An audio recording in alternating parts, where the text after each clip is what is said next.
আজকেই আমার বিয়ে হয়েছে। বিদায়ের সময় মা আমাকে ডেকে বললেন, চামেলি, বাসর রাতে স্বামীকে তোর কাছে আসতে দিবি না, কারণ সে যদি তোর কাছে আসে তাহলে তাকে ডিভোর্স দিয়ে দেবে। তাই মনে রাখিস, তোর স্বামী যেন তোকে স্পর্শ করতে না পারে। আমি অবাক হয়ে মায়ের দিকে তাকালে মা বললেন, শোনো, আপাতত যতটা পারিস স্বামীর থেকে দূরে থাকবি। কিন্তু মা, সে কি মানবে? কতদিন অপেক্ষার পর মোহিত আমাকে পেয়েছে, তাই আমার কাছে না এসে সে কি মানবে? তারপর মা আমাকে এমন বাস্তবতা বললেন যে আমি কেঁপে উঠলাম। আমি বললাম, মা, তোমার আমাকে বিয়ে দেওয়া উচিত হয়নি। মোহিতের জীবন নষ্ট করার আগে তোমার একবার ভাবা উচিত ছিল। মোহিত যখন এই সত্যটা জানতে পারবে তখন তার সমস্ত কিছু শেষ হয়ে যাবে। তুমি এটা ভালো করনি। আমার চোখে জল চলে এলো। মা, তুমি আমার কাছে এই সত্যটা কেন লুকিয়ে রেখেছিল? মা বললেন, মোহিতের জেদর কারণেই এই বিয়ে হয়েছে। আমি প্রথম এই সম্বন্ধে না করেছিলাম, কিন্তু ওরা যখন মানল না তখন আমিও ভাবলাম, যাক, তোরও সংসার হবে, হয়তো সময়ের সাথে সাথে তোর জীবনেও সুখের রঙে ভরে উঠবে। কতদিন তুই এ বাড়িতে এভাবে বসে থাকবি? এখন আমি কি করব? মন খারাপ করে শ্বশুর বাড়িতে গেলাম। এখানে এসে আমি সেটাই করলাম যেটা মা বলেছিল, আমার স্বামীকে কাছে আসতে দেইনি। বাসর রাতে সে ঘরে এসে বিছানায় বসে আমার সৌন্দর্যের প্রশংসা করল। তারপরে আমার হাত ছোঁয়ার সাথে সাথে আমি তাকে পিছনে ঠেলে দিলাম। মোহিত অবাক হয়ে আমাকে এর কারণ জিজ্ঞেস করলে আমি কাঁদতে শুরু করলাম, কিন্তু কারণ বললাম না। তারপর একদিন আমার স্বামী মোহিত আমার পুরো গোপন ব্যাপারটি জানতে পেরে গেল। আমি লজ্জায় কাউকে মুখ দেখাতে পারলাম না, কারণ আমার মধ্যে বউ হওয়ার। আমি মোহিতের রুমে বিছানায় বসে আছি, আর সে অবাক হয়ে আমার দিকে তাকিয়ে আছে। আমার খুব দুর্বল লাগছে। আমি বরফের মতো একদম জমে গেছি। আমি অনুভব করতে পারছি সামনে বসা আমার স্বামীর তীক্ষ্ণ নজর আমার শরীরের দিকে। সে বলতে লাগলো, কি ব্যাপার চামেলি, এই বিয়েতে কি তোমার মতো ছিল না? আমি চোখ তুলে তাকে দেখে অনেক কষ্টে চোখের জল ধরে রেখেছি। আমার ঠোঁট কাঁপছে। মোহিত আমাকে খুব কড়া এবং রাগী শব্দে এর কারণ জিজ্ঞেস করল, কিন্তু আমি চাইলেও আসল কারণ বলতে পারছি না। সে আবার গম্ভীর স্বরে আমাকে জিজ্ঞেস করল, চামেলি, তোমাকে কিছু জিজ্ঞেস করেছি তো? তার এমন শব্দে আমি আতঙ্কিত হয়ে জোরে জোরে কাঁদতে শুরু করি। কিন্তু আমার সামনের লোকটা বোধহয় প্রতিজ্ঞা করেছে যে সে উত্তর না পেলে আমাকে ছাড়বে না। মোহিত আবার উচ্চস্বরে বলল, তোমার কান্না থামাও আর আমাকে প্রত্যাখ্যানের কারণ বলো। তুমি যদি ভাবো তোমার এই কান্না দেখে আমি গলে যাব আর আজ রাতে তোমার ধারে কাছে আসব না, তাহলে এই ভুল ধারণা তোমার মন থেকে বের করে নাও। এটা বলেই সে আমার কাপা হাতটা শক্ত করে চেপে ধরল। আমি হাতটা টেনে নেওয়ার চেষ্টা করতেই সে আমার আরও কাছে এসে বলল, চামেলি, তুমি কি আমার পরীক্ষা নিচ্ছ? আমি কি অন্যায় করেছি যে তুমি এভাবে আমার থেকে দূরে সরে যাচ্ছ? আমাকে তোমার কাছেও আসতে দিচ্ছে না। আজ আমাদের বাসর রাত। বিয়ে নিয়ে ছেলে ও মেয়েদের মনে কত স্বপ্ন থাকে, আর তুমি আমাকে তোমার কাছে আসতেই দিচ্ছে না। অন্তত আমাকে এর কারণটা বলো, হয়তো আমি তোমার সমস্যার সমাধান করতে পারবো। চামেলি, আমি কোনো দেবদূত না যে মেয়েটি আমার জন্য সব দিক দিয়ে বৈধ। আমি কি কেবল তাকে দেখি থাকব? আমি অনেক কষ্টে এই সময় পার করেছি। আমি সবসময় তোমার সঙ্গে স্বপ্ন দেখেছি। ধীরে ধীরে মোহিতের কথা বলার ধরন মোহনীয় হয়ে উঠতে শুরু করে।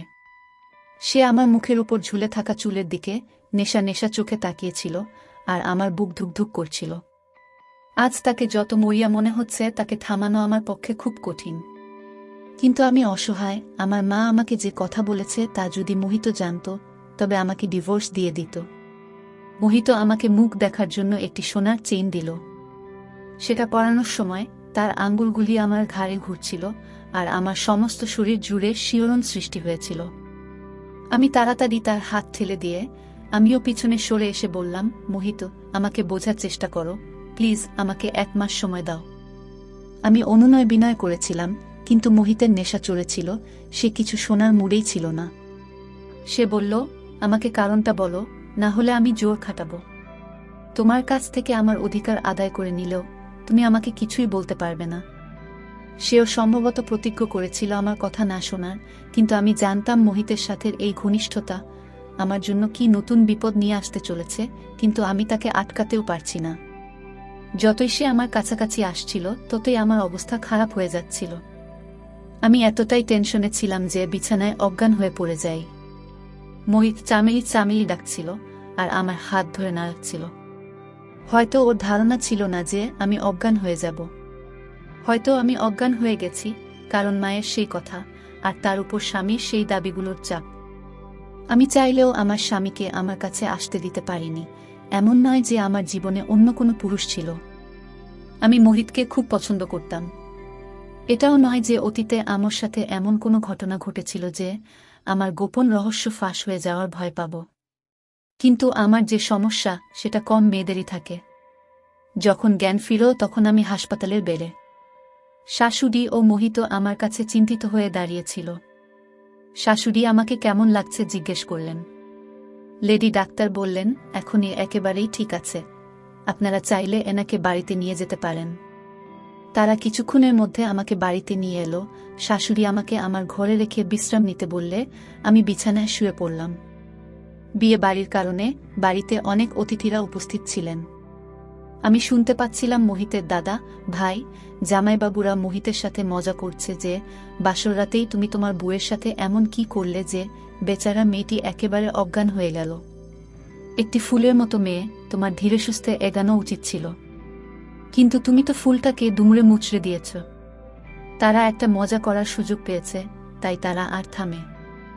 সবাই কি ভাবছিল জানি না, তবে আমি নিজেই লজ্জা পাচ্ছিলাম, কারণ আমার কারণে মোহিত সবার সামনে লজ্জিত হচ্ছিল।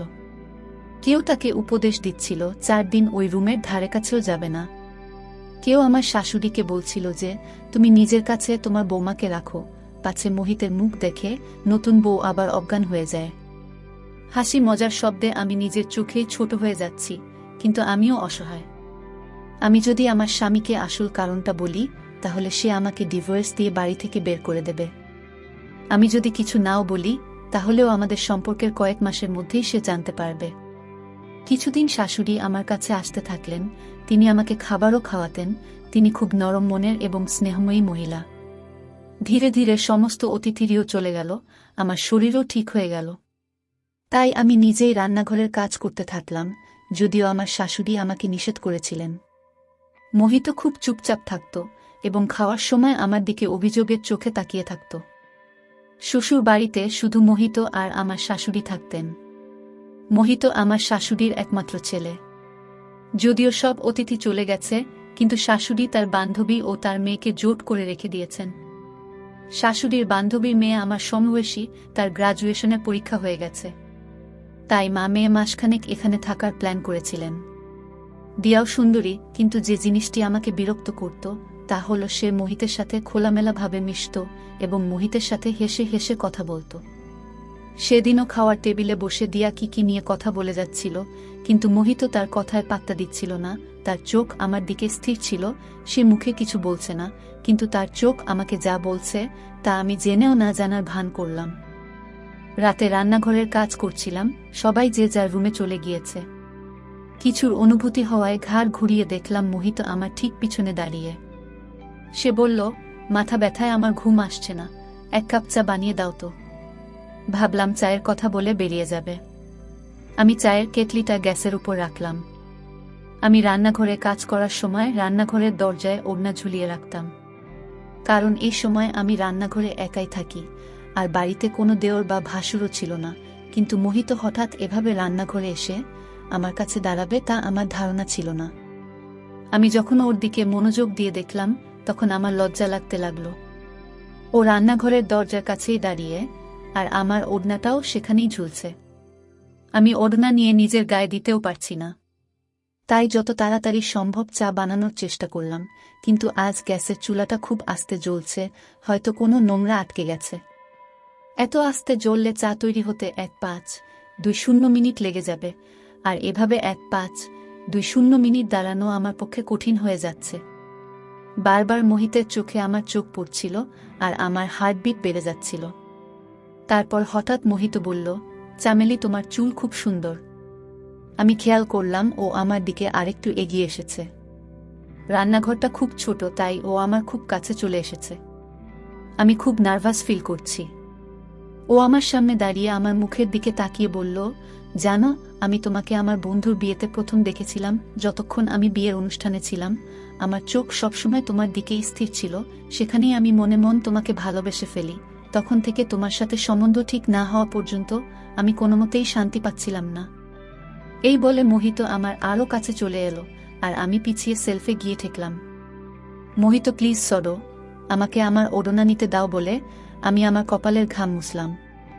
মোহিত বলল, এখানে অপর কেউ নেই যার থেকে তোমাকে নিজেকে লুকাতে হবে। মোহিত আমার আরও কাছে এসে আমার কোমর ধরে আমার ঘাড়ে ঠোঁট রাখল ওর গরম নিঃশ্বাসে আমি গলে যেতে লাগলাম। আমার অবস্থা আরও খারাপ হতে লাগল। আমার মুখ ওর কবজায় নেওয়ার আগেই আমি ওকে পিছনে ধাক্কা দিয়ে রান্নাঘর থেকে বেরিয়ে তাড়াতাড়ি আমার রুমে গিয়ে দরজা বন্ধ করে দিলাম। আমি কিভাবে মোহিতকে থামতে পারি? সে আমার স্বামী এবং আমাকে ভালোবাসে।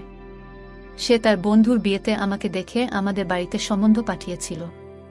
আমার মা প্রথমে এই সম্বন্ধে রাজি হননি, কিন্তু মোহিত সম্বন্ধ নিশ্চিত না হওয়া পর্যন্ত আমাদের বাড়ির চৌকাঠ ছাড়েনি।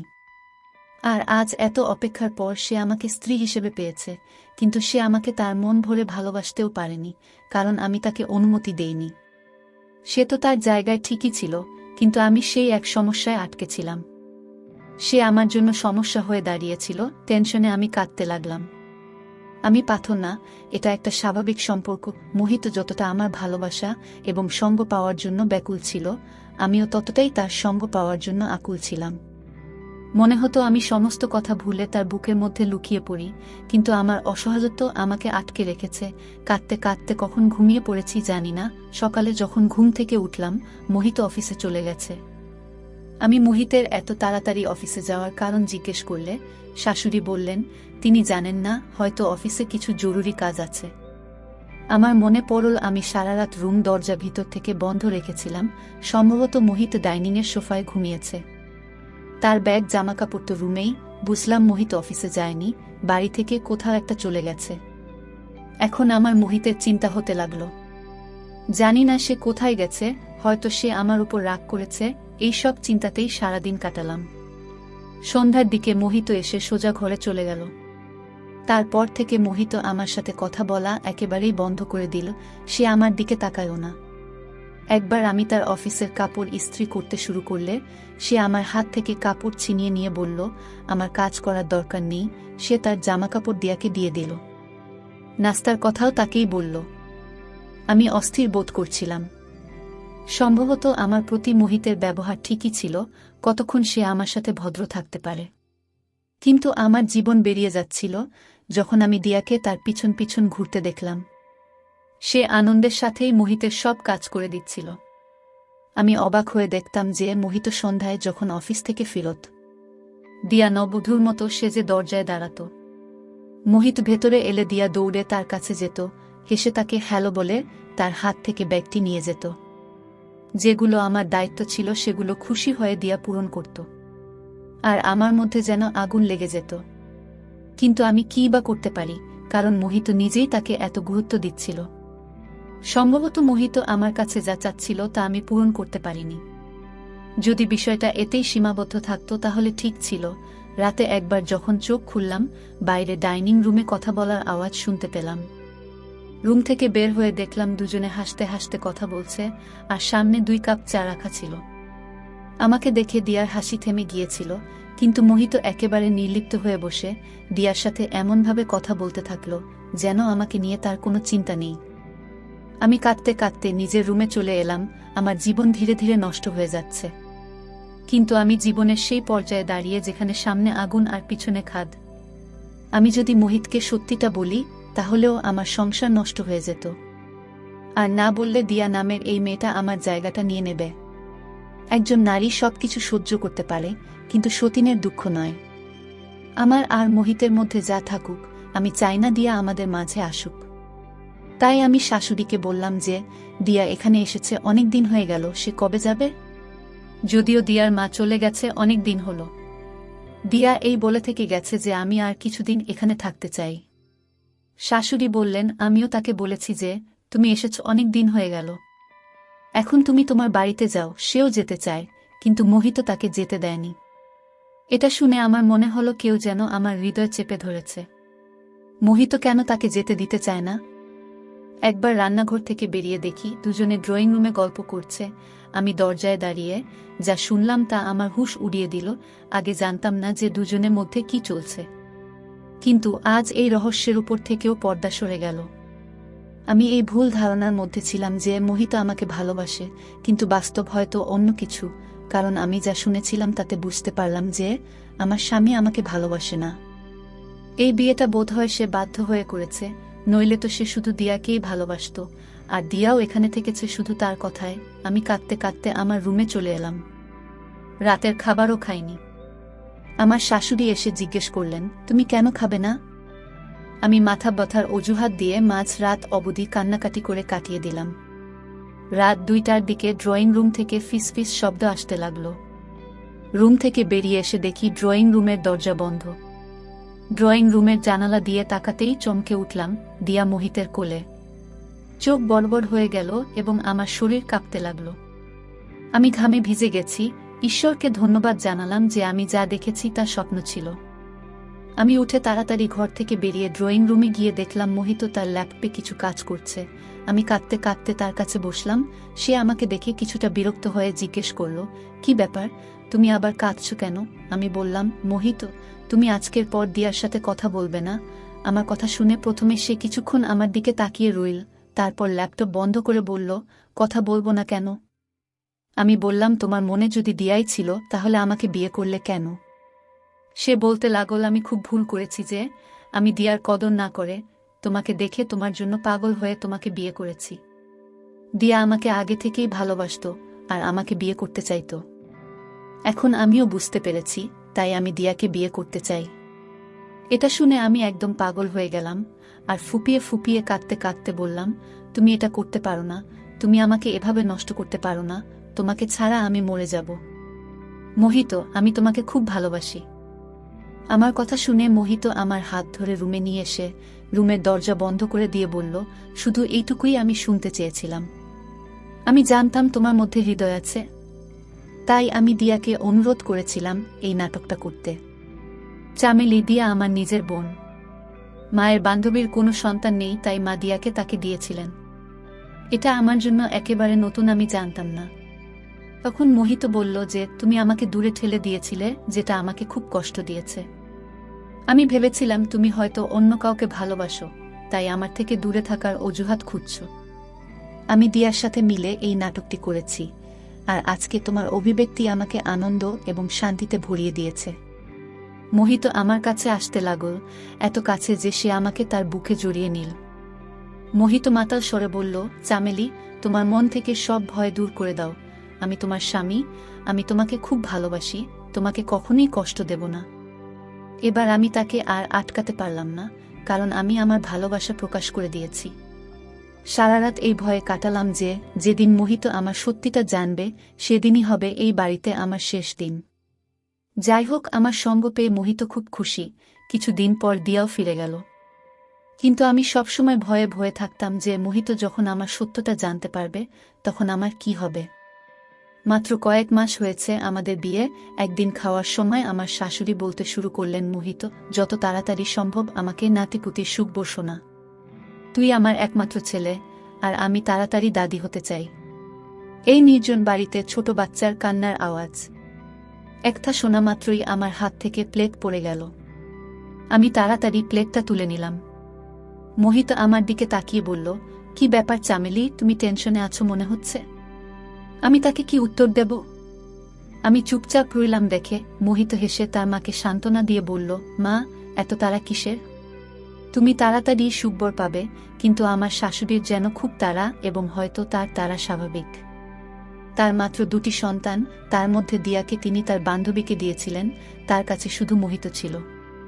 এই বাড়িটি বহু বছর ধরে ফাঁকা পড়ে আছে, সেজন্যই তার বাচ্চার খুব তাড়া। তার মায়ের বারবার পীড়াপিড়িতে মোহিত আমাকে একজন মহিলা ডাক্তারের কাছে নিয়ে গেলে তিনি অনেক টেস্ট লিখে দিলেন। আমি খুব অস্থির ছিলাম, এসব কিছু ঠিক হচ্ছিল না। আমি ভয়ে ভয়ে মোহিতকে বললাম, মায়ের বাচ্চা নেওয়ার এত তাড়া কেন? মোহিত আমার হাত ধরে বলল, চামেলি, বাচ্চা আমারও খুব পছন্দ, আমি শুধু চাই সৃষ্টিকর্তা যেন আমাকে একসাথে 2টো বাচ্চা দেন। মোহিতের 2টি সন্তানের কথা আমার হৃদয়কে নাড়া দেওয়ার জন্য যথেষ্ট। আমার মা আমাকে যে সত্যিটা বলেছিলেন, আমি জানতাম আমি মোহিতকে এই সুখ কখনো দিতে পারবো না, আর যেদিন মোহিত এটা জানবে সেদিনই হবে এই বাড়িতে আমার শেষ দিন। সে কখনই আমাকে এটার সাথে মেনে নেবে না। তারপরে আল্ট্রাসাউন্ড করার সময় যেভাবে ডাক্তার একবার আমার মুখের দিকে একবার আল্ট্রাসাউন্ড স্ক্রিনের দিকে তাকাচ্ছিল, তাতে যেন আমার আত্মা আমার শরীর থেকে বেরিয়ে যাচ্ছিল। আমার চোখ থেকে অশ্রু ঝরতে লাগল। আমি ডাক্তারকে অনুরোধ করলাম আমার স্বামীকে এই সম্পর্কে কিছু না বলার জন্য, কিন্তু তিনি বলতে লাগলেন, আমাদের এই ক্ষমতা নেই, আর আমি না বললেও অন্য কোনো আল্ট্রাসাউন্ডের লোক এই কথা বলবে, তুমি বেশিক্ষণ লুকিয়ে রাখতে পারবে না। সবচেয়ে ভালো হয় তুমি নিজেই তোমার স্বামীকে সত্যিটা বলো। আমি তাকে অনুনির্বিনয় করতে লাগলাম যে আমার সংসার ভেঙে যাবে, কিন্তু হয়তো আমার কপাল খারাপ। রিপোর্ট মোহিতের কাছে পৌঁছে গেল। লেডি ডাক্তার রিপোর্টটা দেখার সাথে সাথে আমাকে অবাক চোখে দেখতে লাগলেন, আর তিনি মোহিতকে আমার রিপোর্টের সব সত্যিটা বলে দিলেন। আমি পাথরের মতো চেয়ারে বসে রইলাম। মোহিত আমার সত্যিটা জেনে গেছে। মোহিতের বদলে যাওয়া চেহারা দেখে আমার জীবন বেরিয়ে যাচ্ছিল। বাড়ি যেতেই আমার শাশুড়ি যখন মোহিতকে আমার রিপোর্ট সম্পর্কে জিজ্ঞাসা করলেন, মোহিত বলল যে ডাক্তার এখনো কিছু বলেনি। আমি এই কথা শুনে কিছুটা স্বস্তি অনুভব করলাম, কারণ শাশুড়ি জানলে আমাকে হাত ধরে বাড়ি থেকে বের করে দিতেন। আমি চুপচাপ আমার রুমে চলে এলাম। এখন অস্থিরতায় আমার জান বেরিয়ে যাচ্ছিল। জানি না মোহিত রুমে এসে আমাকে কি শাস্তি শোনাবে। মোহিত যখন রুমে এলো তখন তার চোখ লাল। আমার বুক ধুকপুক করছে, আমার চোখ থেকে অবিরাম অশ্রু বয়ে যাচ্ছিল। সে এসে আমার কাছে বসে চুপচাপ কিছুক্ষণ আমার দিকে তাকিয়ে রইল। সে মুখে তো কিছুই বলল না, কিন্তু তার চোখ যেন অনেক কিছু বলছে, যে কেন তুমি আমার কাছ থেকে এত বড় একটা কথা লুকালো। আমার চোখ থেকে অবিরাম অশ্রু ঝরতে থাকলো। আমি নিজেকে ভাগ্যের হাতে ছেড়ে দিয়েছি। কিছুক্ষণ পর মোহিত বলতে লাগলো, শুধু একটা কথা বলো চামেলি, তুমি কি এটা আগে থেকেই জানতে? আমি নাতে মাথা নেড়ে বললাম, আমার মা বিয়ের রাতে আমাকে এই কথা বলেছিল, তাই আমি তোমাকে আমার কাছে আসতে দিতাম না, যাতে সত্যটা জানার পর তুমি আমাকে ডিভোর্স না দাও। এই বলে আমি কাঁদতে লাগলাম। সে বলল, চামেলি তুমি এটা ভালো করনি। তুমি জানো আমি আমার মায়ের একমাত্র সন্তান। যদি তোমার মা সত্যিটা জানতো, তাহলে আমাদেরকে অন্ধকারে রেখে অন্যায় করেছেন। এই কথা বলেই মোহিত ঘর থেকে বেরিয়ে গেল। সারা রাত আর রুমে আসেনি। বিয়ের রাতে মা কাঁদতে কাঁদতে আমাকে বলেছিলেন যে জন্ম থেকেই আমার মধ্যে জরাজু নেই, আমি কখনই মা হতে পারবো না। 5 বছর বয়স পর্যন্ত আমার পিরিয়ড হয়নি দেখে আমার মা টেনশনে ছিলেন। আমার 6 বছর বয়সেও যখন পিরিয়ড হলো না, তখন তিনি আমাকে একজন মহিলা ডাক্তারের কাছে নিয়ে যান, যেখানে আমার আল্ট্রাসাউন্ড হয়েছিল, কিন্তু মা তখন আমার কাছ থেকে এই সত্যটা লুকিয়ে রাখেন। তিনি শুধু বলেছিলেন আমার মধ্যে সামান্য ঘাটতি আছে, যা সময়ের সাথে সাথে পূরণ হয়ে যাবে এবং আমি স্বাভাবিক হয়ে যাব। আমিও এটা ভুলে গিয়ে নিজের জীবন নিয়ে মগ্ন ছিলাম, কিন্তু বিয়ের রাতে মা আমাকে এই সত্যটা বলেন এবং সঙ্গে আমাকে এটাও বলেছিলেন যতটা সম্ভব মোহিতের থেকে দূরে থাকতে, কারণ সে যদি তার সাথে সম্পর্ক করে, স্পষ্টতই কিছুদিন পরে বাচ্চার কথাও বলবে, এবং এর জন্য যখন তোকে ডাক্তারের কাছে নিয়ে যাবে তখন তারাও এই সত্যটা জেনে যাবে। আর আজকে সেই দিনটি এসে গেছে। মোহিতের কাছে আমার রহস্য প্রকাশ পেয়ে গেছে। আমি অঝরে কাঁদছিলাম, কিন্তু সে একবারও আমার চোখের জলে মুছিয়ে দিতে আসেনি। সকালেই বুঝতে পেরেছি আমাকে নিয়ে কি সিদ্ধান্ত হতে চলেছে। সকালে যখন ঘর থেকে বেরোলাম তখন মোহিত ওর অফিসে চলে গেছে। সারাটা দিন অস্থিরভাবে কাটিয়েছি। বাড়িতে ফিরে এসেও ওর মুখে বিষণ্ণতার ছাপ। সে হাতে রিপোর্টগুলো নিয়ে শাশুড়ির সামনে রাখে। আমি ভয়ে মরে যাচ্ছিলাম, কিন্তু জানতে পারলাম আমার শাশুড়ি সম্পূর্ণ নিরক্ষর। তিনি বললেন, মোহিত, আমি এসব রিপোর্টের কি বুঝি, এতে কি লেখা আছে সেটা আমাকে বল। মোহিত বলল, মা, আমি তোমাকে কখনো বংশধর দিতে পারবো না। সন্তান জন্মানোর ক্ষমতাই আমার নেই। আমার কোনোদিন সন্তান হবে না। এই বলে মায়ের কোলে মাথা রেখে সে কাঁদতে লাগল। শাশুড়িকে জড়িয়ে ধরে আরও বলল, দয়া করে আমাকে সন্তানের জন্য আর জিজ্ঞেস করবে না। আমি তোমাকে সবকিছু দিতে পারি, কিন্তু সন্তান কোনোমতেই না। এসব শুনে আমার গায়ের রং ফ্যাকাশে হয়ে গেল। মোহিত সবকিছু নিজের উপরে নিয়ে আমাকে সবকিছু থেকে মুক্তি দিয়ে দিল। আমার শাশুড়িও কাঁদছেন, আর আমি হতবাক হয়ে আমার স্বামীর দিকে তাকিয়ে রইলাম যে এটা পুরুষের কোনো রূপ, যেটা মোহিতের রূপে আমার সামনে। আমার শাশুড়ি কিছুক্ষণ কান্নাকাটি করে তারপরে তিনি বললেন, চিন্তা করিস না মোহিত, অনাথ আশ্রম থেকে একটা বাচ্চা নিয়ে আসিস আর আমরা নিজের মনে করে তাকে মানুষ করব। কিন্তু তুই মন খারাপ করিস না, আমি আর কখনো তোকে সন্তান নিতে বলবো না। রুমে এসে মোহিত প্রাণহীন মানুষের মতো শুয়ে পড়ল। আমি তার কাছে গিয়ে তার পা ধরে কাঁদতে কাঁদতে বললাম, তুমি একই করলে, আমার ত্রুটিগুলো নিজের মাথায় নিয়ে নিলে। সে আমাকে হাত ধরে তার কাছে বসিয়ে বলল, স্বামী স্ত্রী একে অপরের অঙ্গ এবং আমাদের নিজেদের ত্রুটিগুলো মেনে নিতে হয়। তুমি আমার, তোমার ত্রুটি আমারও ত্রুটি এবং তোমার গুণ আমারও গুণ। আমি বলছি না যে এসব আমার কাছে সহজ ছিল, কিন্তু আমি তোমাকে ছেড়ে থাকতে পারবো না। এইসবে তোমার কোনো দোষ নেই। এই বলে মোহিত আমাকে বুকে জড়িয়ে ধরল। আমি পৃথিবীর সবচেয়ে ভাগ্যবান মহিলা যে মোহিতের মতো স্বামী পেয়েছে। আজ আমাদের বিয়ের 5 বছর হয়ে গেছে। দিয়ারও বিয়ে হয়ে গেছে আর সে যমজ সন্তানের জন্ম দিয়েছে। একটি ছেলে দিয়া আমাকে এবং মোহিতকে দিয়েছে। আমি আনন্দের সাথেই দিয়ার ছেলেকে নিজের করে নিয়েছি। এখন মোহিত এবং আমার শাশুড়িও খুব খুশি। ওই বাচ্চার জন্য এখন মনে হচ্ছে আমাদের পরিবার পরিপূর্ণ। ধন্যবাদ বন্ধুরা গল্পটা শোনার জন্য।